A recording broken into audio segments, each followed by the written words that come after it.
Kapolri melaksanakan rapat koordinasi lintas sektoral kesiapan operasi ketupat 2024. Kegiatan ini untuk memastikan arus mudik dan balik aman dan lancar.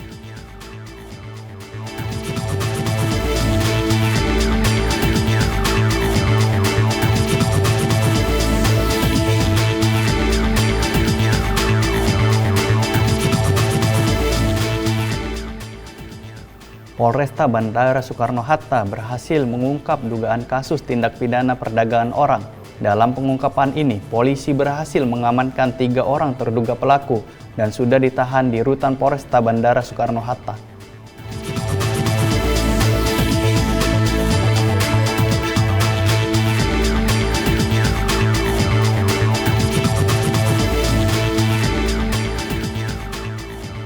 Satreskrim Polres Grobogan menemukan kasus perdagangan bahan petasan. Pelaku dan barang bukti telah diamankan pihak kepolisian.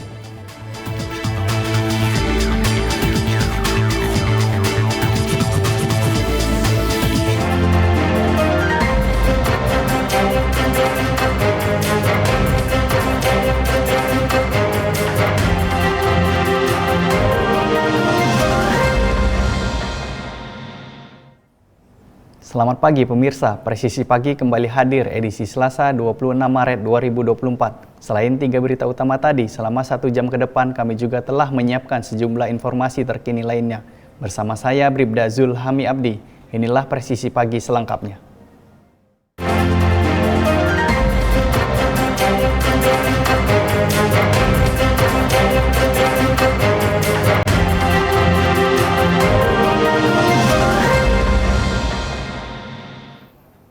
Kapolri Jenderal Polisi Listio Sigit Prabowo melaksanakan rapat koordinasi lintas sektoral kesiapan operasi ketupat 2024. Kegiatan tersebut untuk memastikan pelaksanaan arus mudik dan balik berjalan aman dan lancar.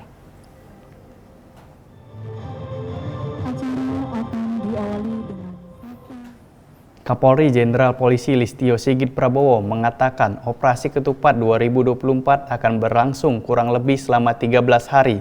Mulai dari 4 April hingga 16 April mendatang, sebanyak 5.784 pos pengamanan untuk memberikan pelayanan pada jalur mudik Lebaran 2024. Meski demikian, sebelum ataupun sesudah operasi tersebut, pihak kepolisian juga turut menyiapkan kegiatan rutin yang ditingkatkan demi menjaga kelancaran dan kenyamanan arus mudik dan balik mendatang.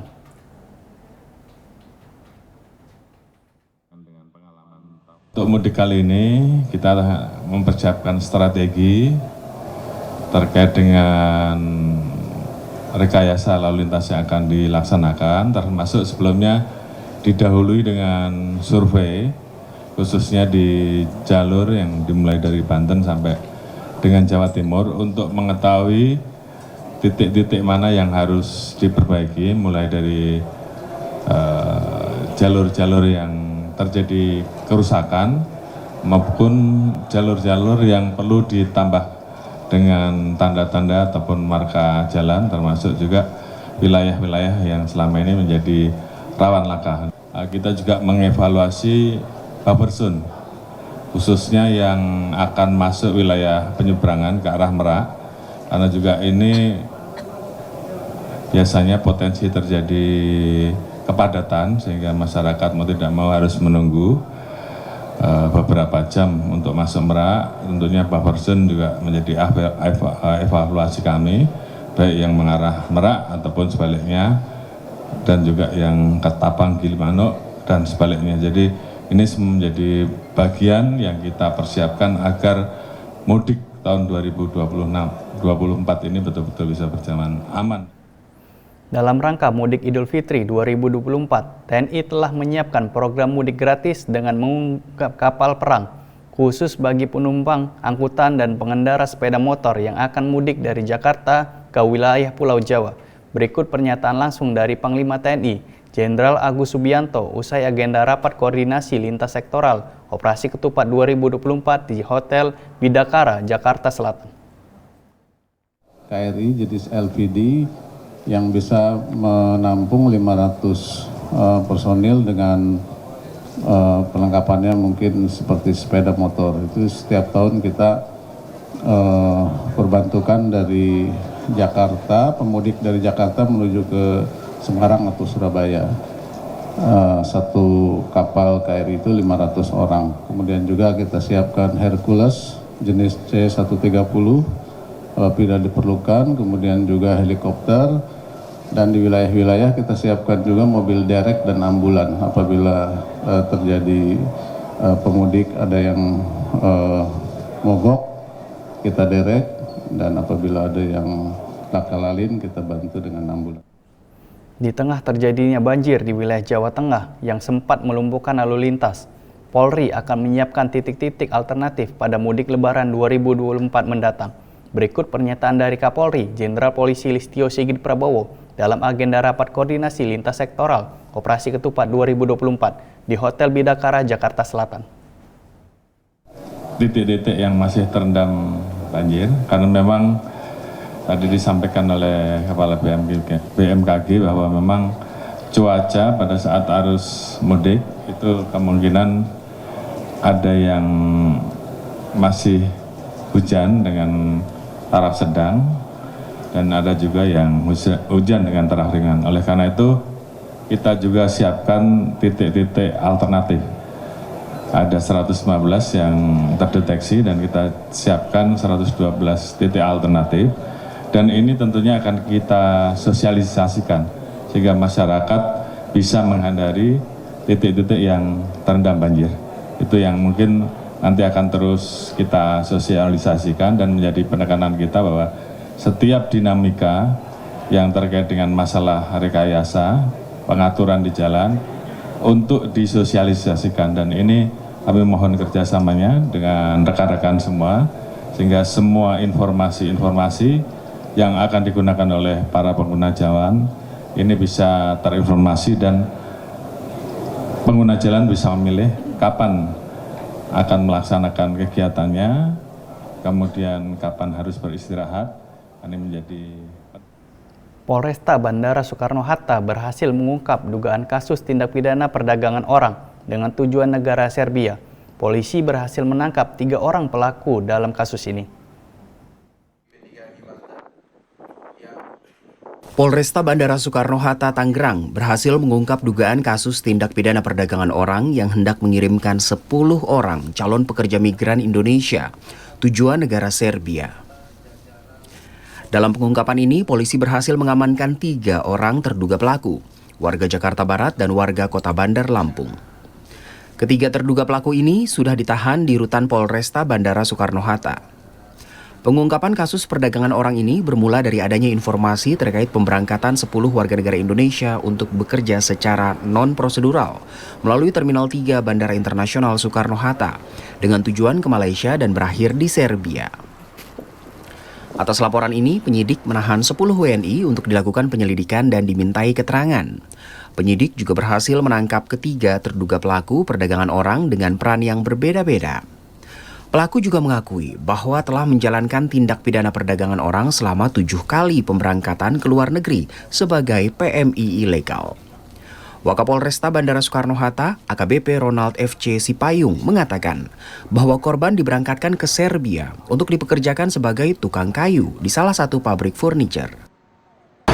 Interogasi dan kemudian pengembangan, kemudian penyidik melakukan penangkapan dan penahanan terhadap 3 pelaku yang ketiganya memiliki peran yang berbeda-beda. Mana pelaku ini kemudian mendapatkan keuntungan sesuai dengan besaran yang sudah kami sampaikan, yang semuanya uangnya berasal atau diperoleh dari 9 calon PMI atau korban PMI ini yang harus menyetorkan atau menyerahkan uang yang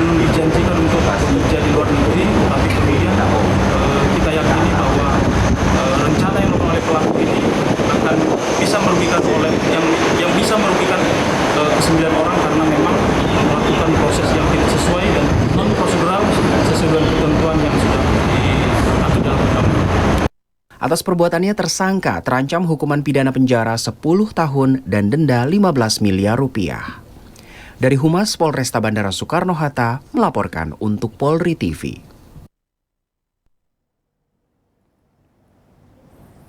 Polda Metro Jaya dan Bea Cukai mengungkap sejumlah kasus yang tengah ditangani Direktorat Reserse Narkoba. Penanganan termasuk kasus narkotika dan jaringan internasional yang melibatkan warga negara Portugal serta Tiongkok.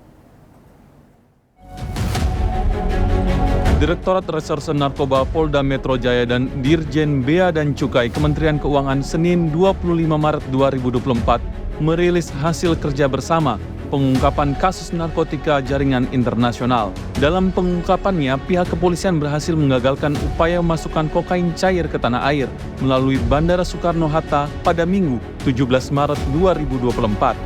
Para tersangka menjalankan aksinya dengan modus mengkamuflase kemasan kokain cair dan mengemasnya ke dalam 3 botol sampo. Pengungkapan kasus kokain cair seberat 2.598,9 ml atau 2.673 gram. Ini hasil kerjasama dengan Bea Cukai Bandara Soekarno-Hatta. Pengungkapan kasus tersebut waktu kejadian yaitu pada hari Minggu tanggal 17 Maret 2024 sekitar pukul 00.30 waktu Indonesia bagian Barat, tepatnya di Terminal 3 kedatangan Bandara Internasional Soekarno-Hatta. Yang kedua, tersangka kedua bisa kita amankan yaitu di Bali. Pengembangan dari tersangka pertama yang diamankan di Bandara Suta. Dari pengaman pertama yaitu kita mengamankan tersangka yaitu inisial RPAP, warga negara Portugal, peran sebagai kurir. Nah, di mana kurir ini dibawa sendiri dengan menumpang pesawat dari Portugal menuju Bandara Soekarno-Hatta. Di sana diamankan dengan perannya sebagai kurir yang mendapat upah sebesar 6.000 euro. Nah, calon penerima ini kita kembangkan, penerima di Bali, warga negara asing juga, warga negara Portugal. Perannya sebagai penerima yaitu kita amankan FMGS. Kepada para tersangka, kepolisian mengenakan Undang-Undang Narkotika tahun 2009 dengan ancaman pidana minimal 5 tahun penjara dan maksimal 20 tahun penjara. Polda Metro Jaya pun meminta masyarakat untuk meningkatkan kewaspadaan, terlebih modus kasus narkotika yang kini semakin meragam. Dari Jakarta, Faris Hasni dan Willy Amanda melaporkan untuk Polri TV. Polres Gresik bersama TNI bersama instansi terkait membentuk posko penanggulangan bencana pasca gempa bumi di Sangkapura, Gresik, Jawa Timur. Kapolres Gresik AKBP Aditya Panji Anom bergerak cepat untuk membantu masyarakat yang terdampak gempa bumi di Kecamatan Sangkapura, Gresik, Minggu 24 Maret 2024.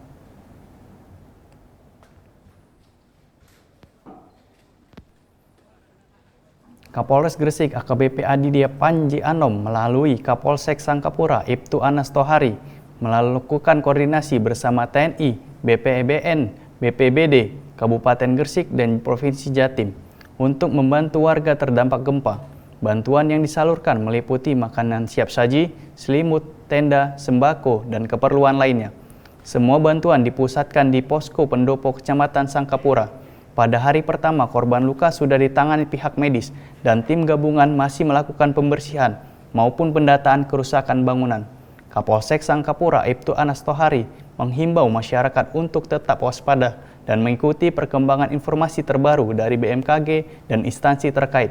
Jika terjadinya gempa susulan, segera mencari tempat yang aman dan menjauhi dari bangunan serta segera menghubungi posko bencana alam di pendopo Kecamatan Sangkapura, Gresik.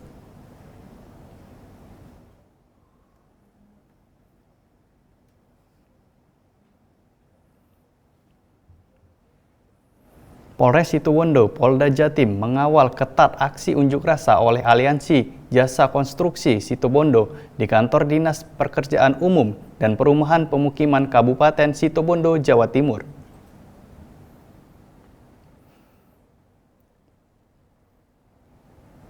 Dalam pengamanan aksi unjuk rasa, Polres Situbondo menerjunkan ratusan personil gabungan Dalmas dan satuan fungsi untuk berkumpul di kantor Asosiasi Kontraktor Nasional, Jalan Hasyi Aknaf, Kelurahan Dawuan, dikawal Patwal Satlantas Polres Situbondo, bergerak menuju kantor Dinas Pekerjaan Umum dan Perumahan Pemukiman Kabupaten Situbondo, Senin 18 Maret 2024. Dalam penanganan unjuk rasa ini, personil Polres Situbondo melakukan dengan cara humanis. Bahkan Kapolres Situbondo AKBP Dwi Sumarhadi Rahmanto berada di depan memimpin langsung pasukan yang mengawal masa di depan kantor Dinas Pekerjaan Umum dan Perumahan Pemukiman Kabupaten Situbondo. Kapolres Situbondo AKBP Dwi Sumarhadi Rahmanto mengatakan bahwa Polri sebagai pelindung, pengayom, dan pelayan masyarakat siap mengawal aspirasi dan akan disampaikan masyarakat, tentunya dengan cara yang baik dan benar jika anarkis sesuai aturan yang berlaku.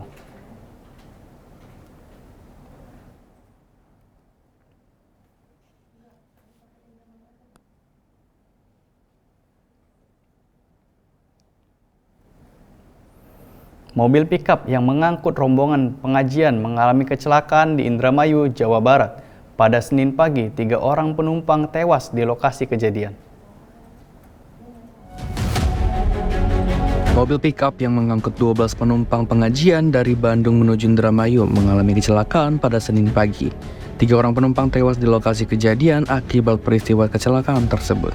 Menurut warga di lokasi, diduga pengemudi mengantuk, kendaraan yang tidak layak untuk mengangkut penumpang ini menabrak pohon pelindung jalan, dan mobil baru berhenti setelah posisi kendaraan terbalik. Seluruh korban kecelakaan langsung dievakuasi ke Rumah Sakit Polri Bayangkara Losaan. Kasat Lantas Polres Indramayu AKP Enggerjati mengatakan insiden tersebut merupakan kecelakaan tunggal yang berawal saat mobil melaju dari arah Cirebon menuju Jakarta. Di TKP menabrak laka tunggal, menabrak pohon. Diduga sopir mengantuk. Untuk yang meninggal di tempat 3, untuk luka berat 1, dan luka ringannya ada 8. Untuk seluruhnya korban baik yang meninggal dan luka-luka sudah dibawa ke Rumah Sakit Bayangkara Indramayu. Dari Humas Polres Indramayu melaporkan untuk Polri TV. Pemirsa, tetaplah bersama kami. Presisi Pagi akan segera kembali.